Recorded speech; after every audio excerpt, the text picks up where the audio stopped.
Hey guys, stay tuned at the end of this video to figure out our next giveaway for the 12 days of Christmas.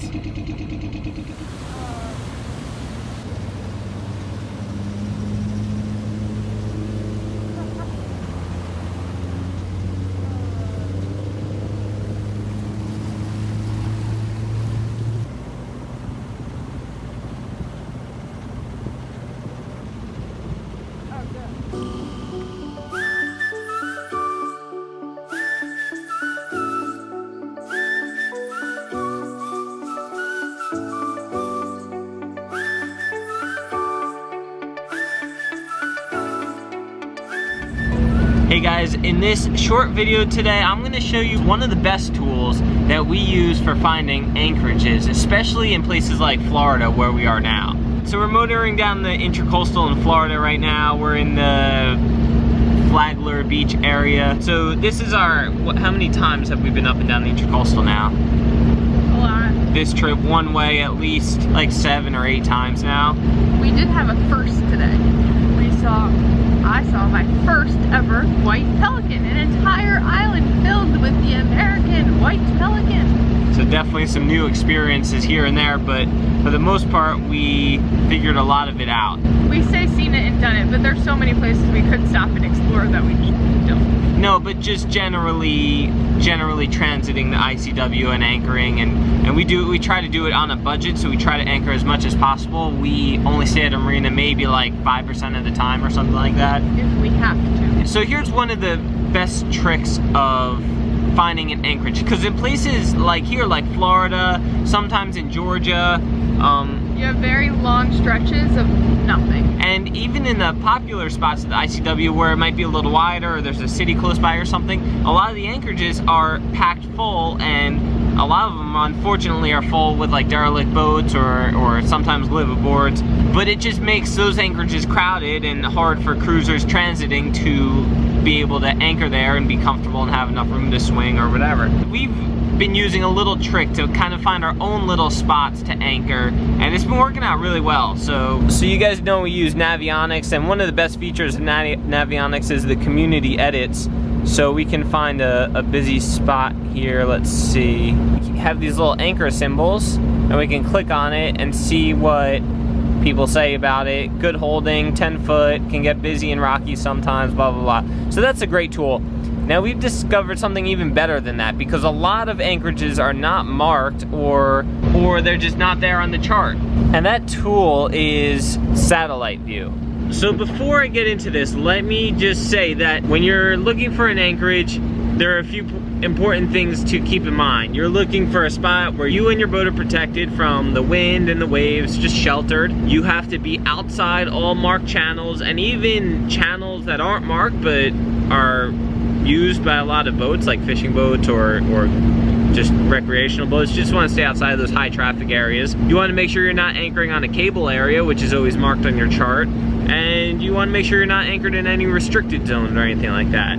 So with all that in mind, you can kind of still find little spots that still meet all those requirements, but are off the beaten path or are not marked. Here's one right now, actually.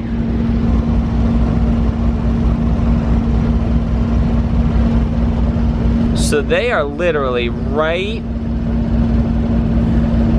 here, on the right here. If you align the red marker that's way up there and the red marker that's way back there, they're just on the outside of those two markers. You can see it's not marked on the chart or anything, but it's gonna be a calm night. They're not gonna get blown into shallow water. They're not gonna get blown into the channel most likely. They probably have a short amount of scope out, and just for an overnight spot, it's probably a perfect little overnight spot. I'm not sure if it's a no wake zone or not. That might be of concern. If it's a wake zone, then you could get some big boats just blasting through, leaving a huge wake, and then you rock pretty good. There's an example of an anchorage you can find off the beaten path.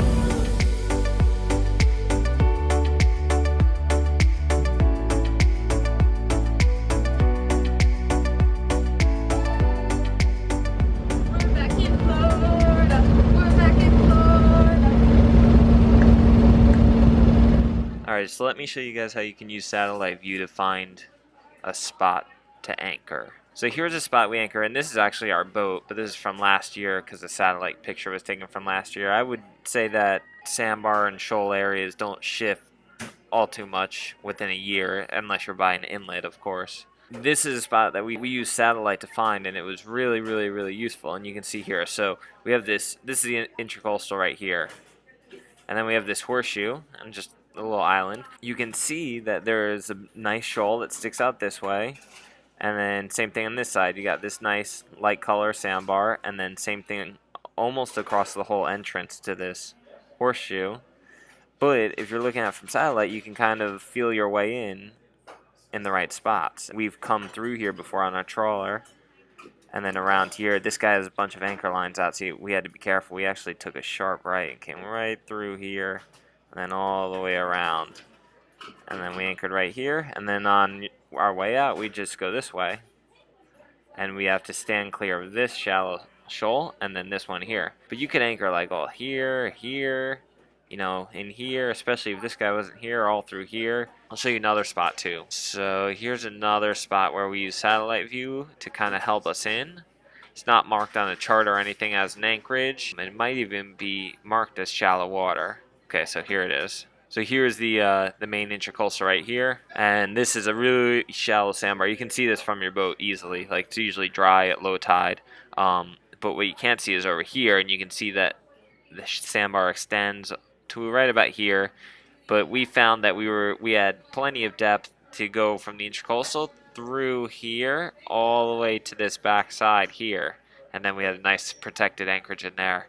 Right now, this spot is filled as well with other boats. And this sandbar can be like a party area on weekends, so probably not the best for a nice, quiet, peaceful anchorage. So obviously, the more clear the water is, the deeper you'll be able to see these sandbars. And it's not accurate; it's just relative to what you're looking at around it. Like, you can obviously tell the channel is deep, dark water, and then the sandbars are lighter water.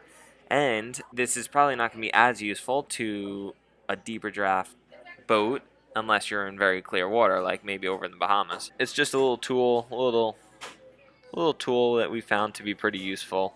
Let me show you guys two more popular examples. So here's Lake Boca, a really popular anchorage. Here's the inlet right here.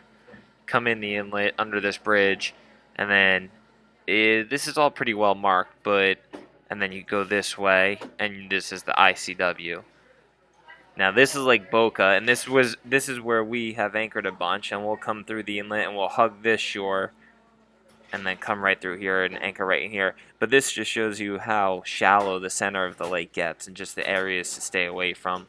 And here's a really popular spot. So this is Peanut Island.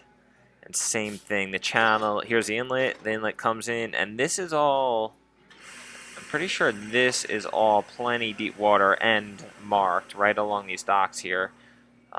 So you shouldn't have a problem with that. You can see the sandbar there. You can probably see it on most days anyway from your boat because the water's so clear and it's well marked. But if you were thinking about like finding your way in here, if you looked at satellite, you'd probably see that from here you wouldn't want to go directly into the sandbar to get to this anchorage here. Maybe you could sneak your way in from here.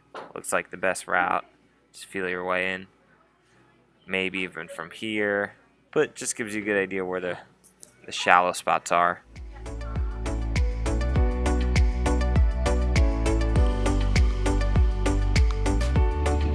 Thank you guys so much for watching. Let me know in the comments if you like this kind of video, if it was useful for you, if you used satellite view before to find anchorages or anything else, or if I forgot something that is also useful with satellite view.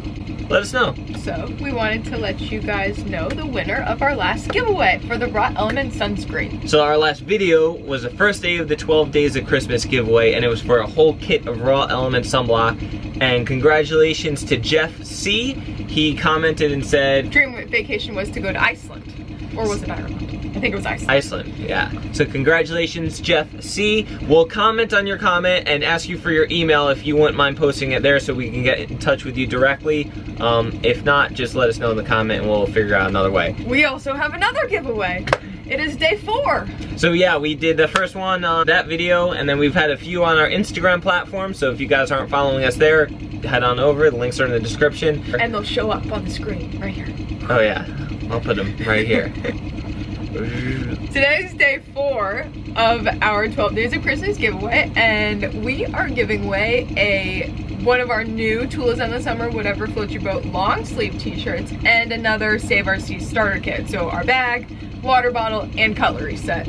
In order to enter, you must comment on this video. What is your favorite one of our videos that you have ever seen?